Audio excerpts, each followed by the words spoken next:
Sean aka Chicken Fillets here, and it's time once again for another remembering episode. This series, well, I remember about a video game. Now if this is the first time you've listened to one of these, well, essentially how it goes is I do this in a one-shot, one-take format, so if there's spoilers, if there's mistakes, well, you've been warned.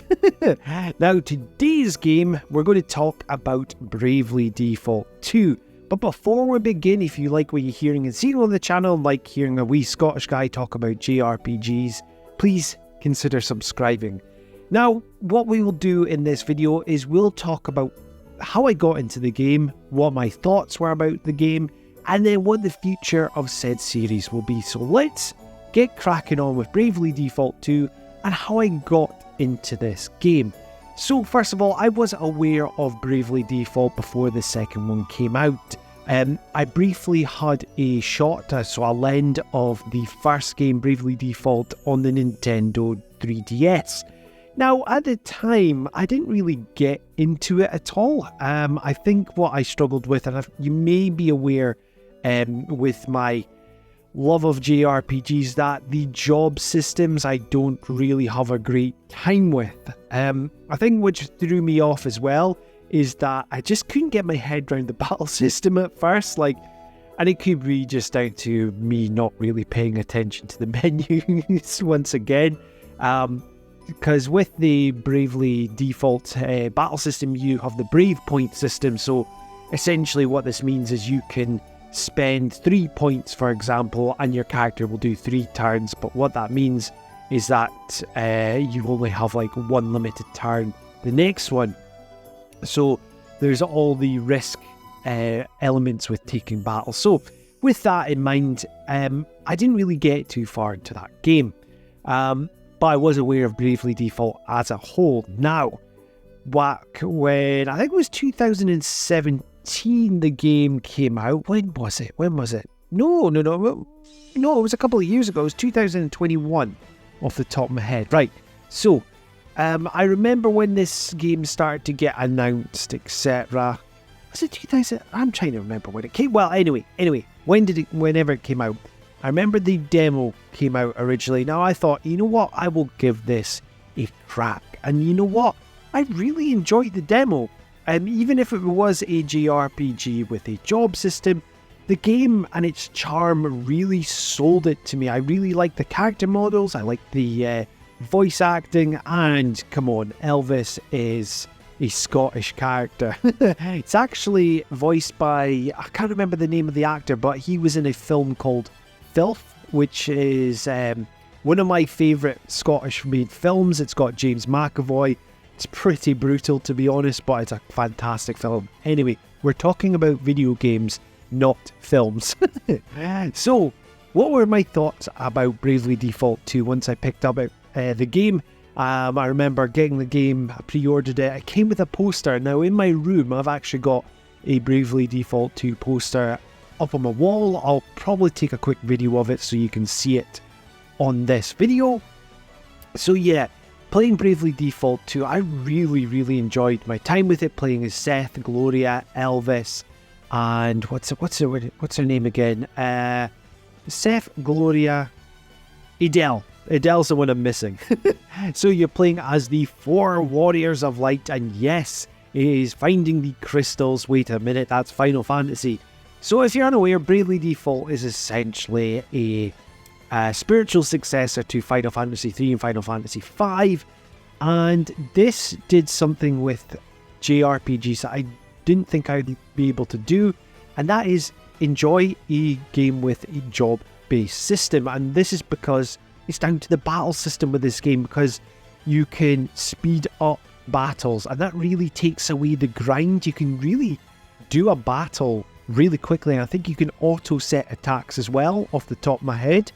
The actual story itself, now the story from my remembering is done in like 2 parts, so you're getting the likes of the crystals and fighting the big bad, and then it really starts to amp up the story. I really quite liked it. You know, it wasn't, you know, it was pretty standard for a JRPG, but I really quite liked it.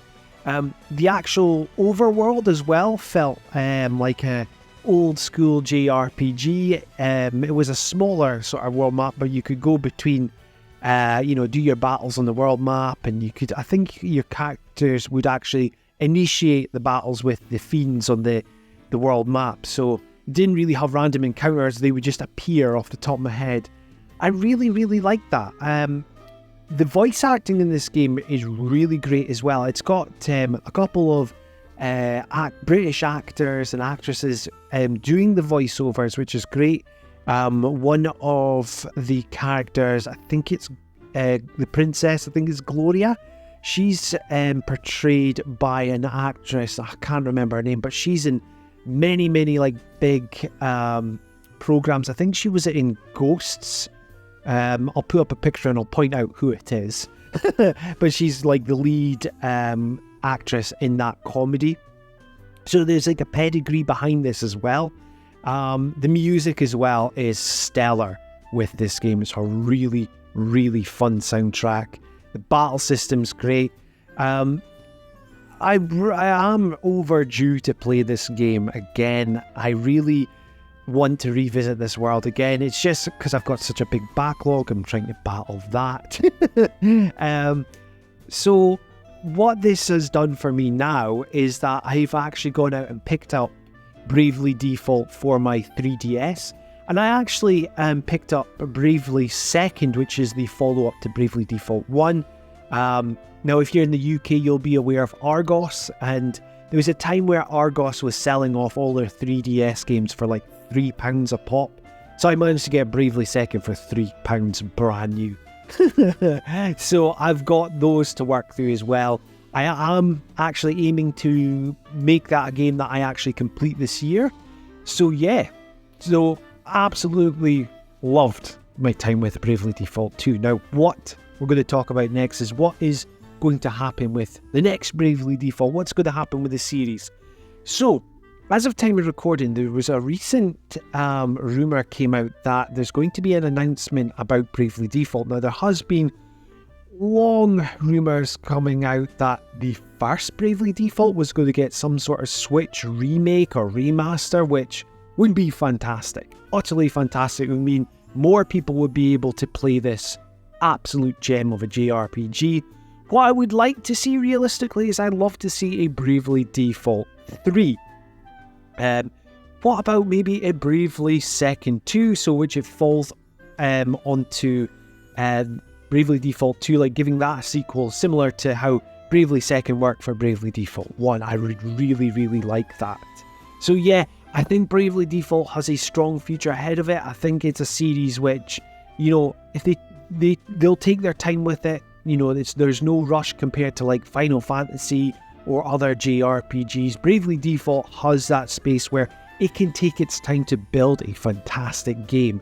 And whatever happens with the series, I am really looking forward to it. So that is another Remembering episode in the books. But what I want to know is, well, if you've played Bravely Default 2, what were your thoughts on the game? Let me know in the comments down below. Now, if you like what you're hearing and seeing on the channel, well, please help me grow it by liking, sharing and subscribing. And if you want to be kept up to date with everything Chicken Fillets, well, hit that notification bell.